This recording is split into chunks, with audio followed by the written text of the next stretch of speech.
Dernière nouvelle. Le Real Madrid secoue le monde du football avec des rumeurs sur le possible remplaçant de son attaquant vedette.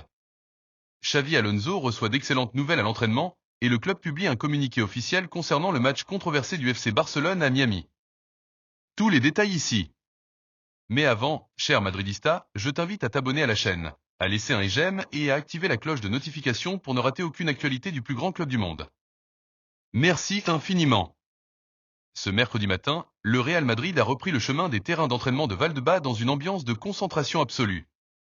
Avec la fin officielle de la pré-saison, tous les regards se tournent désormais vers le prochain rendez-vous officiel, prévu le mardi 19 août face au Canada Osasuna au stade Santiago Bernabéu.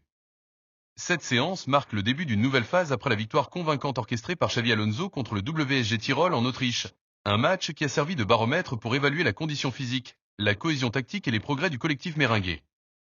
Sous la houlette de l'entraîneur tolosar, Xavi Alonso, l'équipe a affiché une détermination sans faille lors de chaque exercice, avec pour objectif de démarrer la saison 2025 à 2026 de la Liga Sport dans les meilleures conditions possibles.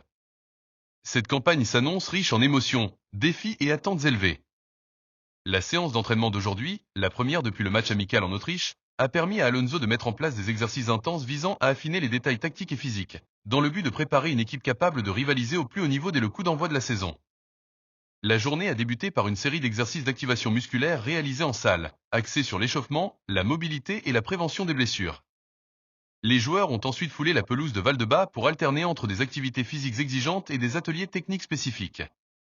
Les séquences de sprint à haute intensité ont permis de travailler l'explosivité, tandis que les exercices de possession et de pressing ont testé la capacité des joueurs à conserver le ballon sous pression et à récupérer rapidement.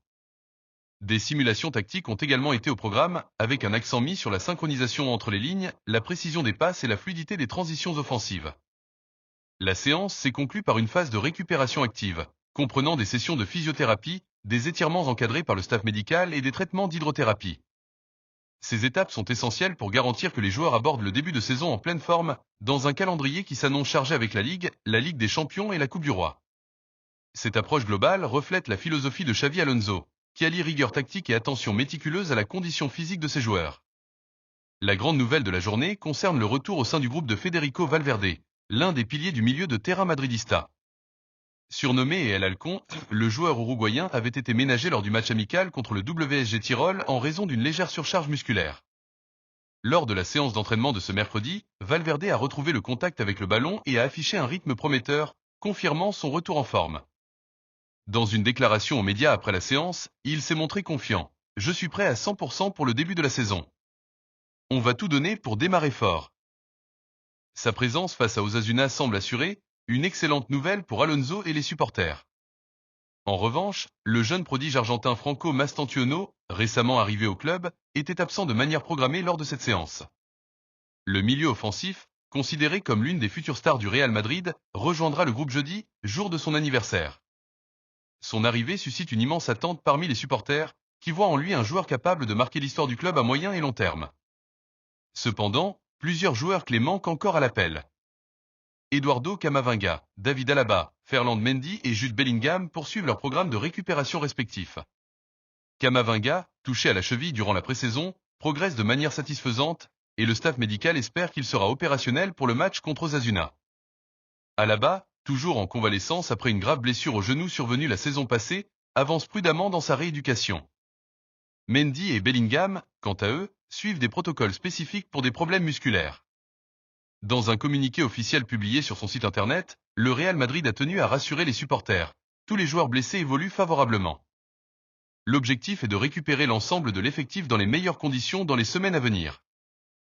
Un sujet brûlant a marqué l'actualité du club. Le communiqué officiel publié par le Real Madrid concernant la proposition de disputer le match de la 17e journée de la Liga entre le Villarreal CF et le FC Barcelone à Miami, aux États-Unis. Dans un texte structuré en 3 points, adressé à la FIFA, l'UEFA et le Conseil supérieur des sports, CSD, le club méringué a exprimé son rejet total et non négociable de cette initiative qu'il juge préjudiciable à l'intégrité de la compétition. Le Real Madrid argue que cette proposition viole le principe fondamental de réciprocité territoriale, qui garantit que chaque équipe dispute un match à domicile et un autre à l'extérieur dans des conditions équitables. Déplacer un match à l'étranger fausse cette logique, conférant un avantage indu à l'équipe à l'origine de la demande et perturbant l'équilibre compétitif. Le communiqué dénonce également le manque de transparence dans le processus décisionnel, soulignant que les autres clubs n'ont pas été consultés au préalable, ce qui constitue une atteinte au respect institutionnel. La Liga repose sur des principes d'équité et de justice sportive. Toute modification unilatérale de ce cadre compromet non seulement l'égalité des chances, mais aussi la légitimité des résultats. Le Real Madrid appelle les instances dirigeantes à préserver l'intégrité du championnat et à rejeter cette proposition, qui, selon le club, privilégie des intérêts commerciaux au détriment de l'essence du football. Sur le plan sportif, le Real Madrid doit faire face à une situation inattendue sur le marché des transferts. L'intérêt croissant de Manchester City pour Rodrigo Goes, l'un des attaquants les plus décisifs de l'effectif. Les rumeurs autour d'un possible départ du Brésilien se sont intensifiées ces derniers jours, obligeant la direction, emmenée par Florentino Pérez, à envisager des solutions pour maintenir la compétitivité de l'équipe en cas de transfert. Xavi Alonso, conscient de l'importance de Rodrigo dans son dispositif, a exigé un remplaçant capable d'apporter non seulement du talent, mais aussi de la polyvalence et de l'intensité.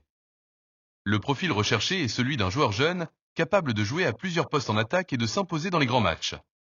C'est dans ce contexte qu'émerge un nom qui fait sensation, Rodrigo Mora, la pépite du FC Porto. À seulement 20 ans, Mora s'est imposé comme l'une des révélations du football européen. Milieu offensif de formation, il a brillé la saison dernière en évoluant sur l'aile droite, où il a fait preuve d'une efficacité redoutable. Ses statistiques impressionnent, 12 buts et 4 passes décisives en 40 matchs, dont 4 buts lors des 4 dernières rencontres de championnat dans un rôle d'ailier. Sa lecture du jeu, sa froideur face au but et sa capacité à éliminer ses adversaires en 1 contre 1 en font un candidat idéal pour renforcer l'attaque méringuée. L'arrivée potentielle de Mora ne serait pas seulement une solution technique, mais aussi une décision stratégique. Florentino Pérez voit en lui le joueur capable de former un trident dévastateur avec Vinicius Junior et Kylian Mbappé, créant une ligne offensive redoutée à travers l'Europe. Cependant, son intégration pourrait avoir des répercussions dans le vestiaire, notamment pour des joueurs comme Brahim Diaz, qui pourrait voir son temps de jeu réduit, ou Dani Ceballos, dont l'avenir au club reste incertain. En revanche, Mora pourrait former un duo complémentaire avec Franco Mastantuono sur le flanc droit, offrant à Alonso une palette d'options tactiques. Les spéculations sur le transfert de Mora se sont amplifiées après son absence remarquée lors du dernier match du Porto contre le Vitória de Guimarães. La presse portugaise suggère que le club le préserve pour éviter tout risque de blessure en vue d'une négociation d'envergure. Pour l'entraîneur du Porto, Francesco Farioli, perdre Mora serait un coup dur, mais la puissance financière et sportive du Real Madrid rend l'opération difficile à contrer. Les prochains jours s'annoncent décisifs pour l'avenir de Rodrigo et l'éventuelle arrivée de Mora à Madrid. Au-delà des mouvements sur le marché, Xavi Alonso continue de façonner une équipe à son image, solide, dynamique et polyvalente.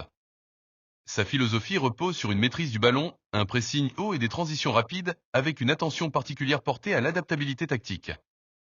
Lors de la pré-saison, il a expérimenté différents systèmes, 4-3-3, 4-2-3-1, voire 4-4-2, pour maximiser les forces de son effectif.